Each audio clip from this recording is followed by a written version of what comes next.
کے لیے صلوات.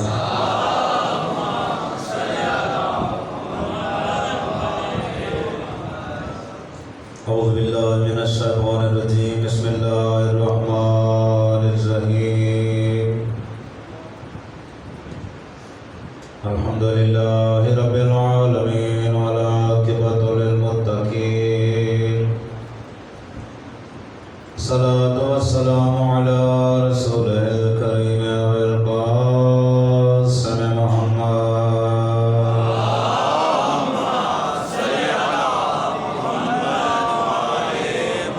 وعلى أهل بيت الطيبين الطاهرين المعصومين المنتجبين الذين أذهب الله عنهم الرجس وطهرهم تطهيرا.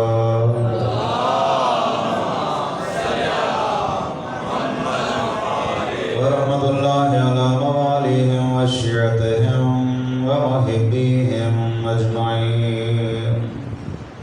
أما بعد فقد قال سبحانه وتعالى في كتابه المجيد وفرقانه الحميد. بسم الله الرحمن الرحيم. إن تعدوا نعمة الله لا تحصوها. والصلوات.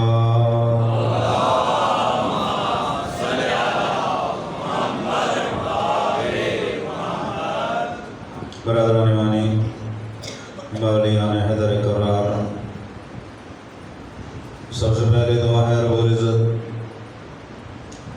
آج کی اس مجلس اعزا کو سید الیاس نقوی شاہ صاحب کے جتنے مرحومین ہیں ان مرحومین کی بلندی درجات اور نجات کا ذریعہ قرار دیں. منت کی مجلس ہے، شاہ صاحبان کی پروردگار ان کی تمام تر حاجات کو منظور و مقبول فرمائے. شاہ صاحب کو صحت و سلامتی عطا فرمائے. اور میری دعا ہے رب العزت آپ تمام حضرات کو، عزاداروں کو ہر بیماری سے، ہر پریشانی سے محفوظ فرمائے. ایک باواز بلند صلوات.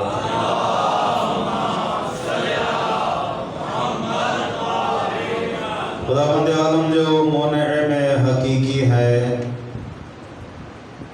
جو کائنات کا مالک بھی ہے، کائنات کا رازق بھی ہے، کائنات کا خالق بھی ہے، کائنات کا رب بھی ہے، اس پروردگار نے اپنی مخلوق کو نعمتوں سے نوازا ہے اور انسان کو اتنی نعمتیں عطا فرمائی ہیں کہ عطا کر کے خود کریم فرماتا ہے میرا بندہ اتنی نعمتیں میں نے تجھے عطا کی ہیں، اگر تو انسان کبھی ان کو گننا چاہے تو تو میری نعمتوں کا شمار نہیں کر سکتا.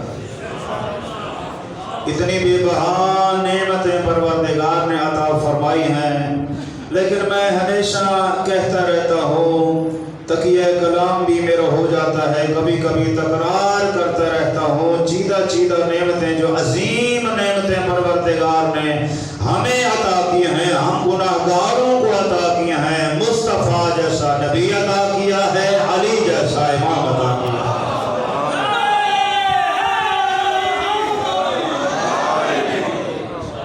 مصطفیٰ جیسا عظیم رسول عطا فرمایا، علی ابن ابی طالب جیسا عظیم امام عطا فرمایا، فاطمہ الزہرا جیسی شفیع روز جزا عطا فرمایا، زین العابدین جیسا ہمیں امام عطا فرمایا. کتنے عظیم رہبر عطا فرمایا ہے. تو میں ایک جملہ کہتے رہتا ہوں، اللہ کی نعمتوں کو نہ ہم شمار کر سکتے ہیں، نہ ان نعمتوں کا حق شکر ادا کر سکتے ہیں، لیکن اگر انسان اپنی پیشانی کو سجدگاہ پہ رکھے، زمین پہ رکھے اور اللہ کی نعمتوں کا شکریہ ادا کرنا شروع کرے، ساری زندگی اللہ کا شکر ادا کرتا رہے، تو صرف ایک نعمت کا ہم شکر ساری زندگی ادا نہیں کر سکتے. اللہ نے بغیر مانگے ہمیں علی عطا کر دیا.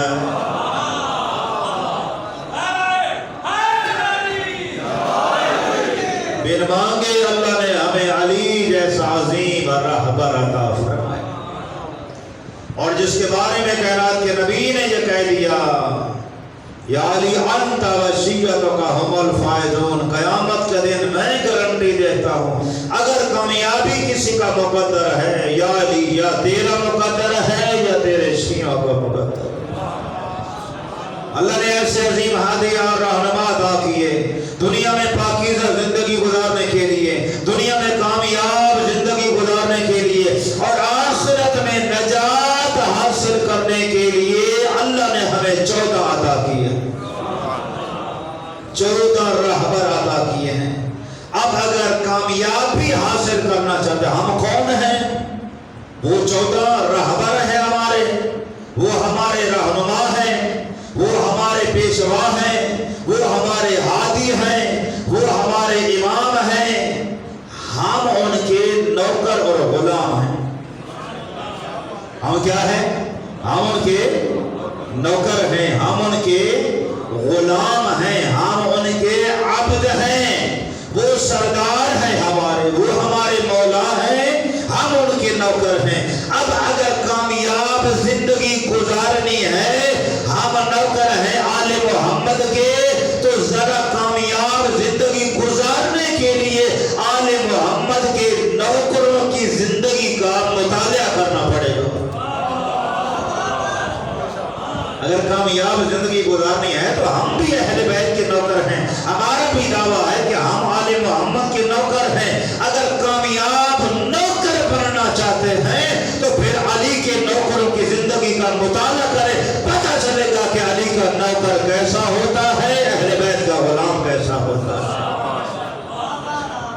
جی جب بھی دیکھیں کوئی اگر کسی پوسٹ پہ ہے، کسی عہدے پہ ہے، تو اسے اپنے ان سابقہ افسروں کی زندگی کا مطالعہ کرنا چاہیے، اس کے تجربات کو دیکھنا چاہیے۔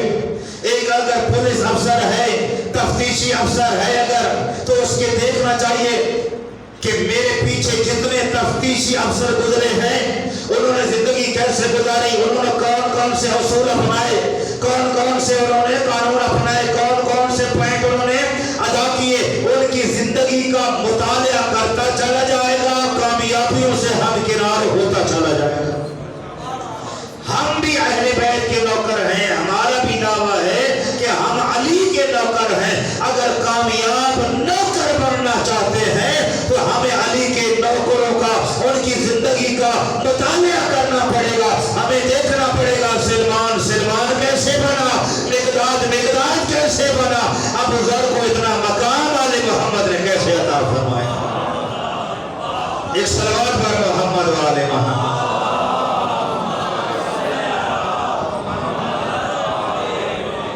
اللہ اکبر۔ عزت چاہتے ہیں تو دیکھیں علی کے نوکروں کی زندگی کیسے گزری۔ ہم دیکھیں دنیا میں ہم کیا کہتے ہیں، ہم کہتے ہیں کہ جی عزت کے 3 اسباب ہیں اس دنیا میں، جو ہمارا نظریہ ہوتا ہے قبلہ شاہ صاحب، ہمارا نظریہ ہوتا ہے کہ عزت جو ہے وہ 3 وجہ سے انسان کو ملتی ہے۔ ایک، انسان کو عزت ملتی ہے کہ انسان کا خاندان بہت بڑا ہو، انسان کا قبیلہ بہت بڑا ہو، کہیں پر کوئی مسئلہ بن جائے 10 باڈی گارڈ جناب اکٹھے ہو گئے، خاندان کے 10 افراد اس کے آگے پیچھے گھوم رہے ہیں، بڑے اعلان کرتا میں اتنے بڑے خاندان والا، اتنے بڑے قبیلے والا۔ تو عزت کا ہماری نگاہ میں عزت کا پہلا سبب یہ ہے کہ انسان کا خاندان بلند ہو، ٹھیک ہے، خاندان بڑا ہونا چاہیے، قبیلہ بڑا ہونا چاہیے۔ دوسرا سبب ہماری نگاہ میں عزت کا یہ ہے کہ انسان کے پاس دولت زیادہ ہونی چاہیے، انسان کے پاس مال زیادہ ہو، پیسہ زیادہ ہو، دولت زیادہ ہو۔ اور تیسرا سبب جو ہمارے نظریے کے مطابق، ہمارے ذہنوں کے مطابق عزت کا سبب ہے، انسان کے پاس کوئی عہدہ ہونا چاہیے، جتنا عہدہ بلند ہوگا ہماری نگاہ میں اتنی عزت زیادہ ہے۔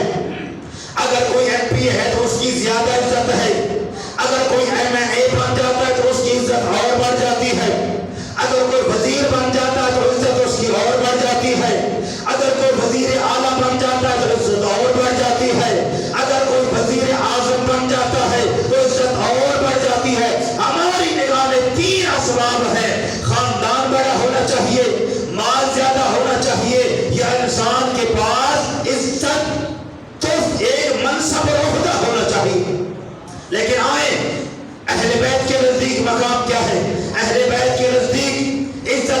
ملتی ہے. میرے مولا امیر المومنین فرماتے ہیں من اراد العزت او میں تجھے عزت کا ایک نسخہ بتاتا ہوں. میرے آقا نے فرمایا من اراد العزت بلا عشیرت والغنا بلا مال والغنا بلا مال.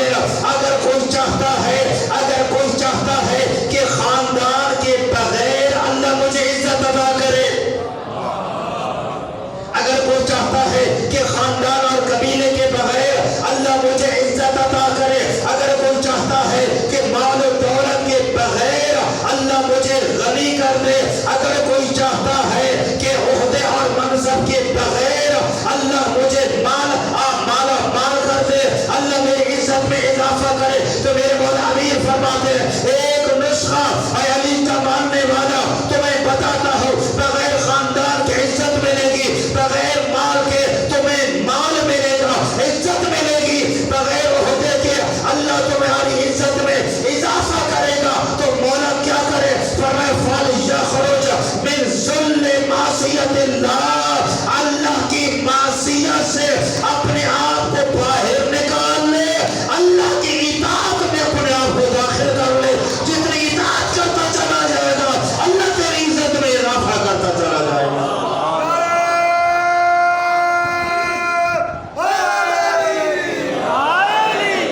اللہ اکبر. فَلْيَخْرُجْ مِنْ ذُلِّ مَعْصِيَتِ اللَّهِ، اللہ کی معصیت کی ذلت سے اپنے آپ کو نکال دے اور اپنے آپ کو اللہ کی عز طاعت اللہ کی اطاعت کی عزت کی طرف چلا. جتنی اللہ کی معصیت کو چھوڑتا چلا جائے گا، جتنی اللہ کی اطاعت کرتا چلا جائے گا، اللہ تیری عزت اور سربلندی میں اضافہ کرتا چلا جائے گا. اللہ اب ذرا دیکھیں علی کے نوکروں کی زندگی کا مطالعہ کریں. سلمان کیوں بنا؟ سلمان کو عزت کیوں ملی؟ ابو ذر کو یہ مقام کیوں ملا؟ مقداد کو یہ مقام کیوں ملا؟ میسن کی دکان پہ امیر المومنین علی کیوں بیٹھا کرتے تھے؟ میسن کو یہ مقام کیوں ملا؟ ان کے پاس نہ دولت، نہ ان کے پاس مال، نہ ان کے پاس کوئی عہدہ، نہ ان کے پاس کوئی منصب، پھر عزت کیوں ملی؟ عزت ملی ہے آل محمد کے در پہ انہوں نے اپنے آپ کو جھکا لیا، اپنے آپ کو انسان تسلیم خم کر دیا، اہل بیت کی فرما برداری کرتے چلے گئے، ان کے خالق کی اطاعت کرتے چلے گئے. اہل بیت نے بھی مقام عطا کر دیا، اللہ نے بھی ایمان کے درجے عطا فرما دیا. اللہ نے بھی ان کو ایمان کے درجے عطا کیے. سلمان کون تھا؟ دیکھیں اہل بیت کے فضائل تو ہم بڑے پڑھتے ہیں اور پڑھتے رہیں گے انشاءاللہ، لیکن کبھی ان کے ماننے والوں کے فضائل بھی بیان کرنے چاہیے. کبھی یہ بھی بتانا چاہیے کہ فضائل یہ سلمان کا کیا مقام ہے، ابو ذر کا کیا مقام ہے، اور ان کو مقام ملا کیوں؟ سلمان کون تھا؟ فارس کا رہنے والا تھا، مجوسی خاندان کا فرد تھا سلمان. مجوسی خاندان آگ کی پوجا کرنے والے تھے. فارس کو چھوڑا، مدینے میں آیا، بڑی مشکلوں سے پہنچا، اسلام اختیار کیا. صرف اسلام اختیار نہیں کیا، ایمان بھی اختیار کیا. صرف رسول کو نہیں مانا، رسول کے بعد علی کو اپنا پیشوا مانا. سلمان آیا، اپنے آپ کو مطیع اور فرما بردار بنا دیا، اپنے آپ کو اطاعت گزار بنا دیا اہل بیت کا. ان کے دروازے پہ اپنے آپ کو جھکا دیا. سلمان وہی کرتے تھے جو آل محمد کی مرضی کے مطابق ہوتا تھا، اور اتنی اطاعت کی جناب سلمان فارسی نے کہ جب مدینے میں بیٹھتے تھے اور لوگ سلمان کا تذکرہ کرتے تھے تو سلمان فارسی نہیں کہتے تھے، سلمان محمدی کہا جاتا تھا. سلمان محمدی کہا جاتا تھا. جو آیت اللہ العظمیٰ مرحوم مغفور امام خمینی رضوان اللہ علیہ کے استاد تھے، جنہوں نے تفسیر لکھی ہے، تفسیر میزان 20 جلدوں پر مشتمل ہے، اس میں انہوں نے لکھا ہے جناب سلمان تورات کے بھی عالم تھے، انجیل کے بھی عالم تھے، زبور کے بھی عالم تھے، سلمان کے پاس علم تھا، اور پیغمبر جو مدینے اور مکے میں زندگی گزارتے رہے، اب یہ مکے والے اور یہ لوگ کہتے تھے پیغمبر دنیا میں تو کسی کے آپ پاس آگے نہیں پڑے، دنیا میں انہوں نے کسی کے پاس علم حاصل نہیں کیا، اب وہ یہ کہتے تھے یہ جو پیغمبر اتنی عمدہ باتیں کرتا ہے یہ سلمان سے سکھاتا ہے۔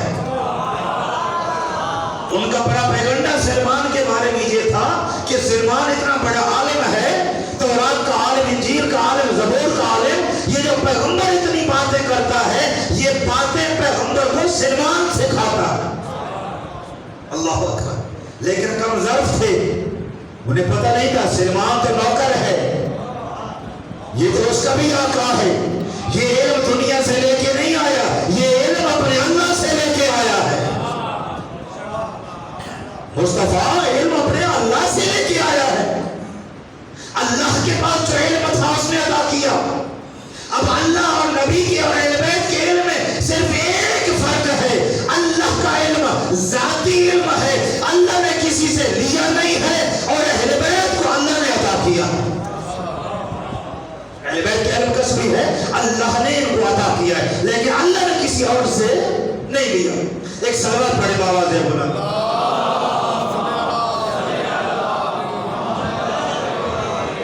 اب سلمان کے بارے میں یہ پراپیگنڈے کرتے تھے کہ یہ باتیں سلمان سکھاتا ہے پیغمبر۔ اب کبھی کبھی کچھ لوگ تھے شرارتی، بغض رکھنے والے، جلنے والے، سلمان کے ساتھ حسد کرنے والے، کچھ لوگ کبھی کبھی نا محفل میں سلمان بیٹھا ہوتا تھا نا تو سلمان سے کہہ دیتے تھے سلمان ذرا یہ بتا تیرے باپ کا نام کیا ہے، تیرے باپ کا نام کیا ہے۔ جب لوگ یہ کہتے نا ان کا مقصد یہ ہوتا تھا سلمان ابھی بتائے گا کہ میرا فلاں باپ ہے، تو پھر ہم کہیں گے اچھا وہ تیرا باپ ہے جو آپ کی پوجا کرتا تھا، بےعزتی ہوگی، یہ سرخی محسوس کرے گا۔ جب لوگ سوال کرتے تھے سلمان تیرا باپ کون ہے، سلمان تیرا خاندان کیا ہے، پیغمبر کو چرام آیا، ایک مرتبہ پیغمبر نے اپنی بڑی محفل میں اعلان کر دیا خبردار سلمان سے یہ سوال نہ کرنا تیرا باپ کون ہے، تیرا خاندان کون ہے، میں اعلان کر رہا ہوں سلمان منا اہل بیت، سلمان میری اہل بیت کا فرد ہے۔ اللہ اکبر، اللہ اکبر، سلمان ہماری اہل بیت کا فرد ہے۔ پھر کبھی کہتے سلمان تیرا باپ کون ہے، ذرا بتا تو کس کا بیٹا ہے، تیرے باپ کا نام کیا ہے۔ مقصد وہی ہوتا تھا۔ ایک مرتبہ پیغمبر نے عجیب جواب دے دیا، جب کسی نے کہا سلمان ذرا بتا تو کس کا بیٹا ہے، تیرے باپ کون ہے، تیرے باپ کا نام کیا ہے، پیغمبر کو چرام آیا، پیغمبر نے اعلان کیا سنو میں اعلان کرتا ہوں سلمان ابن الاسلام، سلمان محمدی اسلام کا بیٹا ہے۔ سلمان اسلام کا بیٹا ہے۔ اللہ اکبر، یہ سلمان کو مقام ملا۔ سلمان جب مولا کائنات نے جناب سلمان کو گورنر بنایا نا، گورنر اپنے دور حکومت میں گورنر بنایا، سلمان جا مدائن چلا جا، میں نے تجھے مدائن کا گورنر بنا دیا۔ مدائن اس وقت مدائن میں کافی ملک آتے تھے، یہ تہران، ایران، یہ سارے ممالک مدائن میں آتے تھے۔ مدائن کا میں نے تجھے گورنر بنا دیا، جا سلمان گورنری کر۔ کہنے لگا یا امیر المومنین مجھے گورنری کی ضرورت نہیں ہے، مجھے آپ کی نوکری کی ضرورت ہے، میں آپ کی رقابت میں رہنا چاہتا ہوں۔ اور میں بوڑھا ہو رہا ہوں، 300 سال سے زیادہ عمر پائی ہے سلمان نے، 350 سال کے قریب بوڑھا سے ابھی۔ کہنے لگا یا امیر المومنین میرے دل دل چاہتا ہے آپ کے قدموں میں زندگی گزاروں، پورا ہو چکا ہوں، پتہ نہیں کتنی زندگی رہ گئی ہے، میرا دل چاہتا ہے جب مر جاؤں تو جنازہ میرا آپ پڑھیں، مجھے غسل بھی اپنے ہاتھوں سے دیں، مجھے کفن بھی آپ پہنائیں۔ امیر المومنین کے لبوں پہ مسکراہٹ آئی، میرے آقا نے فرمایا سلمان میں جو کہہ رہا ہوں چلا جاؤ مدائن، 80 میل کا سفر ہے مدینے سے مدائن، میرے آقا نے کہا چلا جاؤ مدائن، کیا گورنری جب تیرے مرنے کا وقت آئے گا غسل بھی علی دے گا، جنازہ بھی علی اٹھائے گا۔ علی کا وعدہ ہے، غسل بھی تجھے میں دوں گا، کفن بھی میں پہناؤں گا، جنازہ بھی میں اٹھاؤں گا، دفن بھی اپنے ہاتھوں سے کروں گا۔ اللہ اکبر۔ جا رہا تھا نا سلمان تو ایک بات پوچھنے لگا، مولا مجھے یہ تو بتائیں میں نے مرنا کب ہے، مجھے موت کب آئے گی؟ میرے آقا نے فرمایا سلمان چلا جا مدائن، ایک وقت آئے گا تجھے دودھ پیش کیا جائے گا، تمہیں دودھ دیا جائے گا، تم دودھ پیو گے، اس کے بعد تمہیں قے آئے گی، الٹی آ جائے گی، پھر اس کے بعد تمہیں بخار ہوگا، جب بخار ہو تو قبرستان چلے جانا، قبرستان میں جا کے قبروں کو سلام کرنا، جس دن کسی قبر سے تیرے سلام کا جواب آ جائے سمجھ لینا موت آ چکی ہے۔ یہ جملے علماء بیان کرتے ہیں، المنتظر ٹی وی ذرا سبسکرائب کریں، قبلہ اللہ حافظ ریاض حسین متضل العالی، یہ سارے یہ واقعہ وہ بیان کر رہے تھے، کہا سلمان سلام کرنا مردوں کو، جب کسی دن سلام کا جواب آ جائے سمجھ لینا موت آ گئی۔ لو جی سلمان چلا ہے، سلمان آیا مدائن، کیا عہدہ لے کر آیا تھا؟ گورنری کا، مدائن کا گورنر بنایا میرے مولا علی نے، سلمان محمدی گورنر بن کے آیا، پجاروں پہ سوار ہو کے گیا مدائن، لینڈ کروزر پہ سوار ہو کے گیا تھا مدائن میں، کس پہ گیا تھا؟ گدے پہ بیٹھ کے گیا، گدے جیسی سواری پہ جناب سلمان گورنر بن کے آیا، مدائن میں داخل ہو، لوگوں نے گھیر لیا، لوگوں نے سوال کیا بندہ خدا ادھر سے ہمارے گورنر کو نہیں دیکھا سلمان فارسی کو، ہمارے گورنر نے آنا تھا، کیا نام تھا گورنر کا؟ سلمان فارسی یا سلمان محمدی، کہنے لگا گورنر کا پتہ نہیں، سلمان تو میں ہوں، گورنر کا پتہ نہیں، سلمان میں ہوں۔ اللہ اکبر، آپ سلمان ہیں، اللہ اکبر، عزت سے لے گئے، وقت گزرتا رہا، دودھ پیش کیا گیا، الٹی آ گئی سلمان کو، پھر کچھ دنوں بعد بخار ہو گیا، لوگوں کو ساتھ لیا، آ گئے قبرستان میں، قبروں کو سلام کیا، ایک قبر سے آواز آئی، معین نہیں کرتے تھے کس قبر کو سلام کریں، کلی طور پر سارے قبرستان کو سلام کرتے تھے، سلام کیا، ایک بوسیدہ قبر سے آواز آئی، علیہ السلام یا سلمان، سلمان تجھ پر میرا بھی سلام، ہم جائیں قبرستان میں دن کی روشنی میں، اسی قبرستان میں چلے جائیں، یہ پاس کھڑا ہے، سلام کریں، السلام علیکم یا اہل القبور، اور کسی قبر سے جواب آ جائے علیہ السلام، تو ہمارا حشر کیا ہوگا؟ جی اللہ نہ کرے مسجد سے کوئی بھاگنا دیکھے، ایسے سپیڈ سے جائے گا، خوف پیدا ہو جائے گا، قبر سے آواز آ گئی، سلمان نے جب سلام کیا، قبر سے آواز آئی، علیہ السلام یا سلمان، سلمان تجھ پہ میرا بھی سلام، عصا ہاتھ میں تھا، زمین پھینک دیا، 350 سال کا بوڑھا صحابی قبر کو سیدھا کر دیا، مدینے کی طرف رخ کیا اور کہنے لگا صدقت یا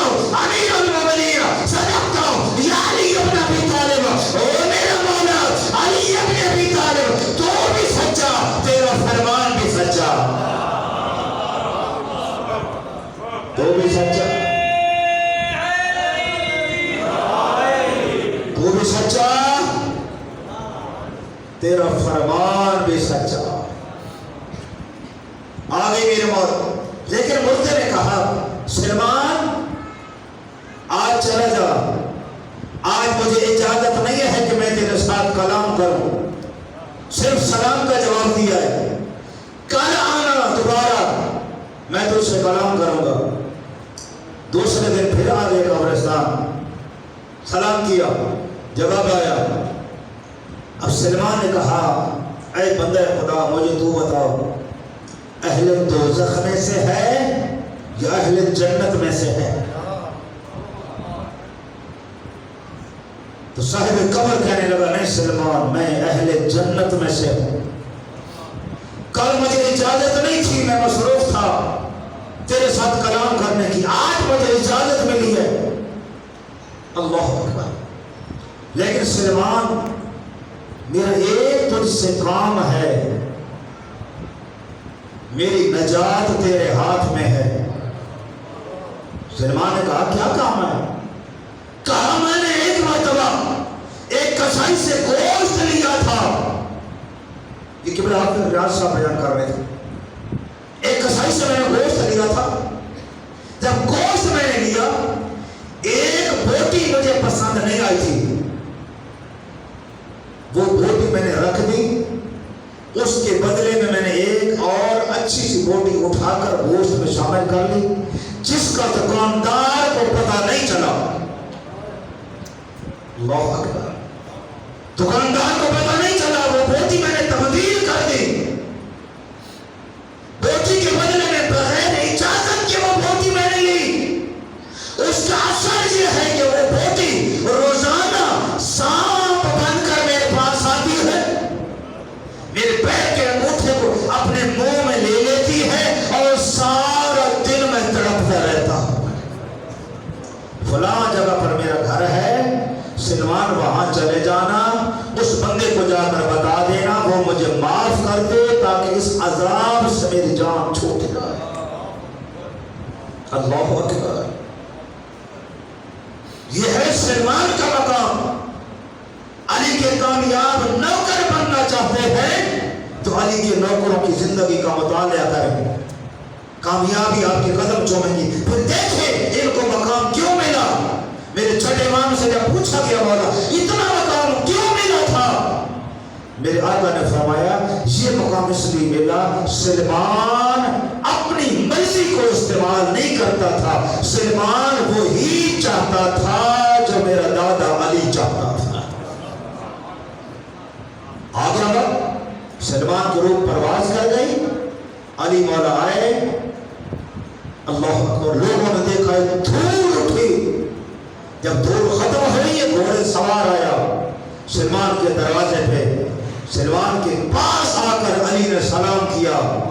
علامہ محب حسین اللہ مقامہ یہ جملہ کہا کرتے تھے, ادھر علی نے سلمان کے میت کو سلام کیا, فتبسم ضاحکان, سلمان کے لبوں پہ مسکراہٹ آئی علی کا سلام سن کر. علی نے غسل کفن دفن کا اہتمام کیا. یہ ہے سلمان محمد. اللہ اکبر. جندب ابن جنادہ ایک جھوپڑی میں رہنے والا, دنیا ایسے جندب کے نام سے پکارا کرتی تھی.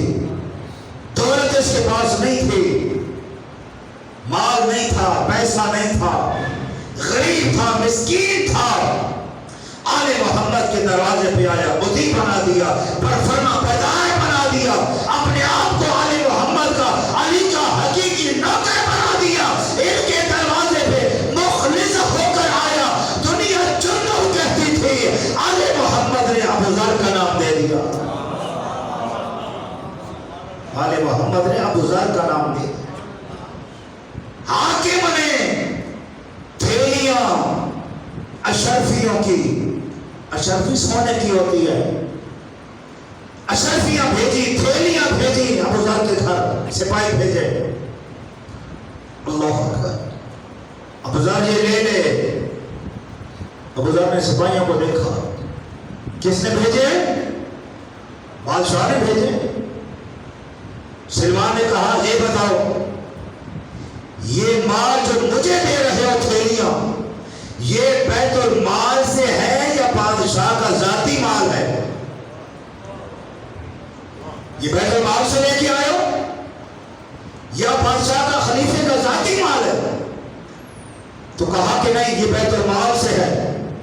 ابو ذر کہنے لگا اگر یہ بیت المال سے ہے، ذاتی مال نہیں ہے، بیت المال سے ہے، تو علی کے ہوتے ہوئے کس نے اس کو اجازت دی ہے کہ وہ بیت المال خرچ کرے؟ ابو ذر کہنے لگا اگر یہ مال بیت المال سے ہے تو علی بھی موجود ہے، علی کے ہوتے ہوئے کس نے اس کو اجازت دی ہے بیت المال کو صرف کرنے کی؟ پیغمبر کے بعد بیت المال کو اگر صرف کر سکتا ہے تو علی ابن ابی طالب صرف کر سکتا ہے۔ واپس چلے گئے، دوسرے دن پھر تھیلیاں لے کر آئے، سلیمان یہ لے لے، یہ بادشاہ کا ذاتی مال ہے، یہ اس کے ذاتی پیسے ہیں، ابو ذر یہ لے لے۔ ابو ذر کے پاس آیا تھا، غریب تھا، ابو ذر لے لے، یہ ذاتی مال ہے خلیفے کا۔ ابو ذر نے دیکھا، پھر سوال کیا ابو ذر نے کہا مجھے یہ بتاؤ صرف مجھے دے رہا ہے یا سب کو دے رہا ہے؟ صرف میرے لیے تھیلیاں بھیجی ہیں یا سب کے لیے بھیجی ہیں؟ کہا نہیں صرف تیرے لیے بھیجی ہے۔ ابو ذر اس لیے کہ تو غریب ہے، تو مسکین ہے، تو فقیر ہے۔ ابو ذر اٹھا اپنی جگہ سے، چھت کے ساتھ ایک تھیلا لٹکا ہوا تھا، تھیلا اٹھایا، کھولا، اس کو کھولا، 2 روٹیاں نکلی۔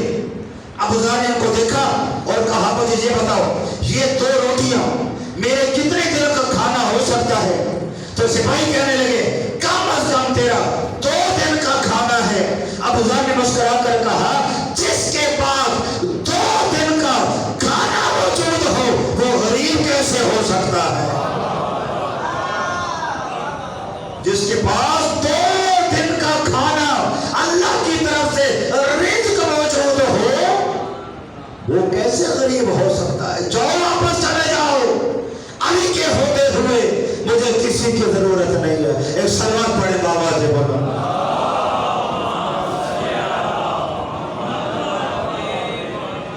اللہ اکبر۔ بس میرے بھائیوں کوشش کریں ان کی اطاعت میں اپنے آپ کو لے کے آئیں، اہل بیت کی اطاعت کریں، ان کے پروردگار کی اطاعت کریں۔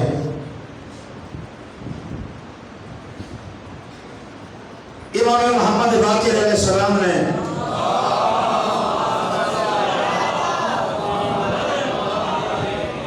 ایک مرتبہ جناب جابر بن عبداللہ انصاری سے سوال کیا، جابر مجھے یہ بتا کیسا اصبحت، تیری زندگی کیسے گزر رہی ہے، زندگی کو کیسے گزار رہے ہو؟ تو جابر نے کہا اے فرزند زہرا میری زندگی تو ایسے ہے، میں غربت کو دولت پر ترجیح دیتا ہوں، غربت کو دولت پر ترجیح دیتا ہوں، بیماری کو صحت پر ترجیح دیتا ہوں، موت کو زندگی پر ترجیح دیتا ہوں۔ توجہ، بیماری کو صحت پر، غربت کو دولت پر، موت کو زندگی پر۔ غریب ہوں گا اللہ کو زیادہ یاد کروں گا، میں اس لیے غربت پسند کرتا ہوں۔ بیمار ہوں گا تو اللہ زیادہ کروں گا، اس لیے بیماری کو پسند کرتا ہوں۔ مر جاؤں گا تو اللہ کی بارگاہ میں چلا جاؤں گا، اس لیے زندگی سے زیادہ موت کو چاہتا ہوں۔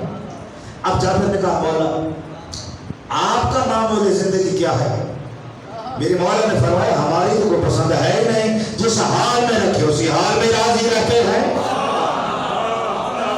جس حال میں رکھے اسی حال میں راضی۔ اگر غربت دے دے تب راضی، اگر دولت دے دے تب راضی، بیماری دے دے تب راضی، صحت میں رکھے تب راضی، زندگی دے دے تب راضی، موت دے دے تب راضی۔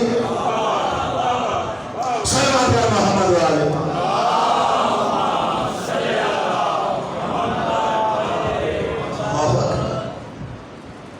اللہ اکبر۔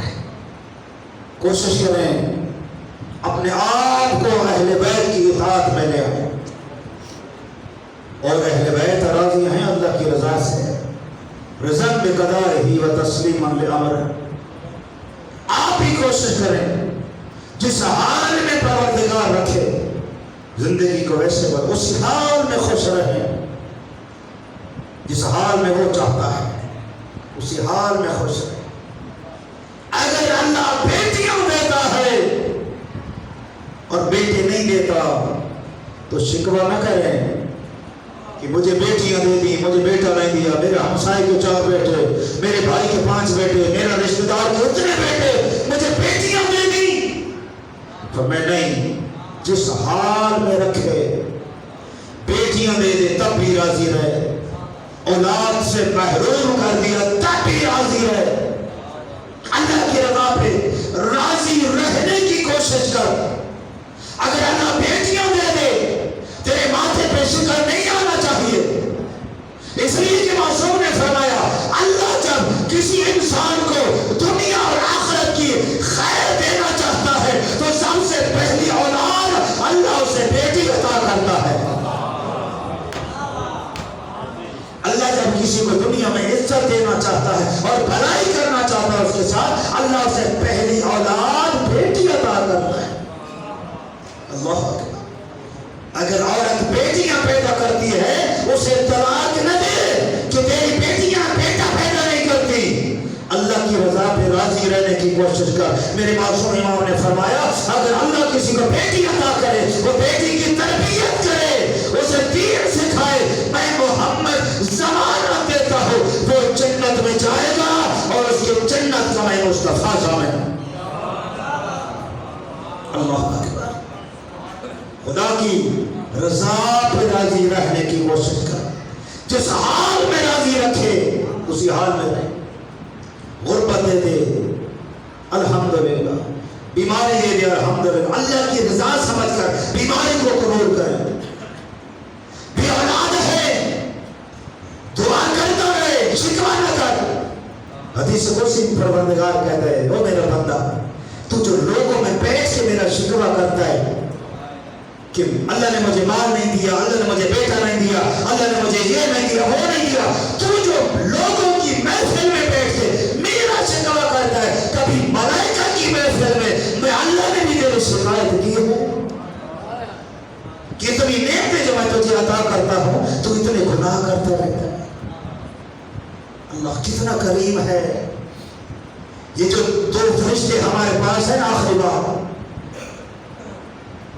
2 فرشتے جو ہمارے پاس ہیں نا، ایک دائیں طرف ایک بائیں طرف، دائیں طرف والا نیکیاں لکھتا ہے، بائیں طرف والا گناہ لکھتا ہے۔ روایات میں ہے، علماء سے تصدیق کر لیں، دائیں طرف والا ہر روز تبدیل ہوتا ہے،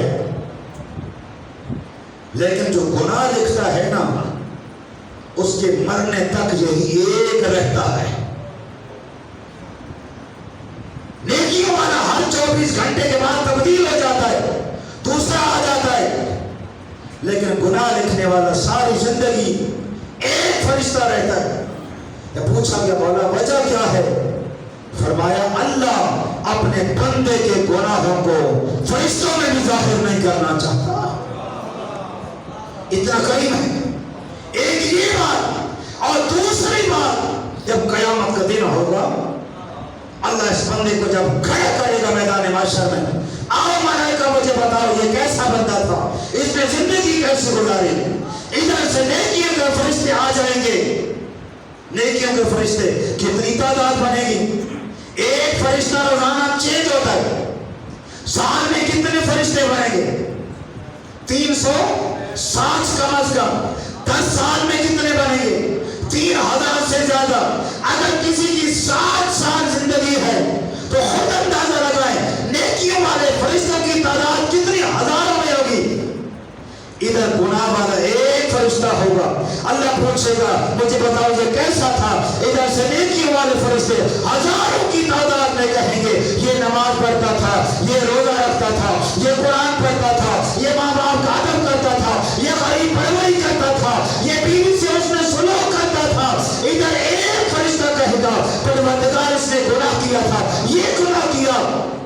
اب اللہ کہے گا یہ ہزاروں ہیں تو ایک ہے، اب تیری مانو یا ہزاروں کی مانو؟ تیری مانو یا ان ہزاروں کی مانو؟ ان ہزاروں کی گواہی قبول کر کے پروردگار اپنے بندے کو بخش دے گا۔ بس کوشش کر اس کی بارگاہ میں جھکنے کی، اس سے معافی مانگنے کی، اس سے واسطہ دیا کر پروردگار تجھے واسطہ جناب زہرا کے شکستہ پہلو کر، پروردگار مجھے معاف کر دے، تجھے 22 سالہ سید سجاد کی غربت کا واسطہ، سید سجاد کی مصیبتوں کا واسطہ، میرے پروردگار میری زندگی کے گناہ کو معاف کر دے۔ اس سید سجاد کا واسطہ جو نوکیلے پتھروں پہ چلتا تھا، جس کے ہاتھوں میں ہتھکڑیاں، پیروں میں بیڑیاں، جس کے گلے میں تاک تھا، اس سید سجاد کی غربت کا واسطہ جو رو رو کر کہتا تھا مجھے کوفہ اور شام کے بازاروں میں ایسے گھسیٹا گیا جیسے کوئی غلاموں کو چلایا کرتا ہے، اجر کمل اللہ، مجھے بازاروں اور درباروں میں ایسے گھسیٹا گیا جیسے ترک اور جہنم کے غلاموں کو گھسیٹا جاتا ہے، اجر کمل اللہ۔ خدا جانتا ہے سید سجاد کی غربت دیکھیں، 13 ضربوں سے بابا شہید ہو گیا، علی اکبر مارا گیا، اکبر جیسا بھائی مارا گیا، سجاد نے موت نہیں مانگی، قاسم کی لاش پہ گھوڑے دوڑے، سید سجاد نے موت نہیں مانگی، عباس کے بازو کٹے، موت نہیں مانگی، بابا 13 ضربوں سے شہید ہوا، موت نہیں مانگی، شام غریبہ اپنی ماں کے بلکے چھن گئے، لیکن سید سجاد نے موت نہیں مانگی۔ آ گیا کوفے کا بازار، آ گیا شام کا بازار اور بدماشوں کا مجمع، سید سجاد نے ایک جملہ کہا جب شام کے بازار میں آیا اور یزید کا دربار سامنے دکھائی دیا، سید سجاد نے ایک جملہ کہا یا لیتنی اللہ وطلتنی امی، اے کاش میری ماں نے مجھے نہ چنا ہوتا، اجر کمل اللہ، اے کاش میں دنیا میں نہ آتا، اپنی ماں کو چڑھا بھی کے اس ماحول میں نہ دیکھتا، اجر کمل اللہ، اجر کمل اللہ۔ اللہ جانتا ہے شام کا ایسا ماحول، بدماش عورتیں چھتوں پہ سوار ہو گئی، ان کے ہاتھوں میں پتھر تھے، ہاتھوں میں پتھر اٹھا کے یہ کبھی نہیں عورتیں کہتی تھی آج لے لو بدلے، علی کی بیٹیاں بازار میں آ گئی، آج باغی کی بہنیں آ گئی، عورتوں نے پتھر برسائے، کچھ عورتوں نے کپڑوں کو تیل لگایا اور کپڑوں کو آگ لگائی اور کپڑوں کو پھینکا، ایک جلتا ہوا کپڑا اور میرے مولا سجاد کے امامے میں آ کے گرا، اور سجاد کے ہاتھ بدلے ہوئے تھے اور سجاد مجبور تھا، امامہ جلتا رہا اور زینب روتی رہی، اور حیا کرو او میرا قیدی بیٹا، اور میں علی و بطول کی بیٹی، اجر کمل اللہ۔ آخری جملہ اللہ جانتا ہے جب شام کا زندان آیا نا، میرے مولا سجاد کا ایک صحابی ہے جس کا نام ابراہیم ہے، میرے مولا کے پاس آتا تھا، ہر سال تحفے لے کر آتا تھا، میرے مولا نے اسے کہا تھا اے ابراہیم اگر کسی قیدی کے پاس سے گزرو بغیر سلام کے کبھی نہ گزرنا، اس قیدی کو سلام کیا کرنا۔ ادھر حالات بدل گئے، امیر اجڑ گئے اور شریف اجڑ گئے، سجاد قید ہو کے جب زندان میں آیا، یہ ابراہیم زندان کے قریب سے گزرا اور یہ گزر گیا، تھوڑی دیر کے بعد اسے خیال آیا میرے مولا نے کہا تھا قیدیوں کو سلام کرنا، انہی قدموں پہ واپس آیا، اب میرے مولا سجاد کے پاس کھڑا ہو گیا، السلام علیکم اور قیدی میرا سلام، میرے مولا نے کہا اے ابراہیم میرا بھی سلام، ادھر ابراہیم کا نام آیا، یہ کہنے لگا قیدی میں نہیں جانتا اور تو کون ہے اور میرا نام کیسے جانتا ہے، ابراہیم علی علی بن الحسین، اور میں تیرا آقا سجاد ہوں۔ ادھر سجاد کا نام آیا، ابراہیم کا گریہ بلند ہوا، ابراہیم کا گریہ بلند ہوا، ادھر ابراہیم نے گریہ بلند ہوا، ادھر مولا سجاد نے گریہ شروع کیا۔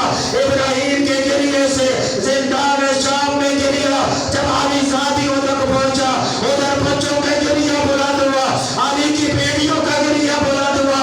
ابراہیم نے کہا مولا اور مجھے یہ بتا یہ پردے دار کون ہے، اور جن کے رونے کی آواز اور بچوں کے رونے کی آواز، میرے مولا نے کہا ابراہیم ادھر دیکھنے کی کوشش نہ کرنا، اور ادھر میری ماں زینب، ادھر میری اما رباب، ادھر میری سکینہ، اور میرا بابا مارا گیا، اور میرا اکبر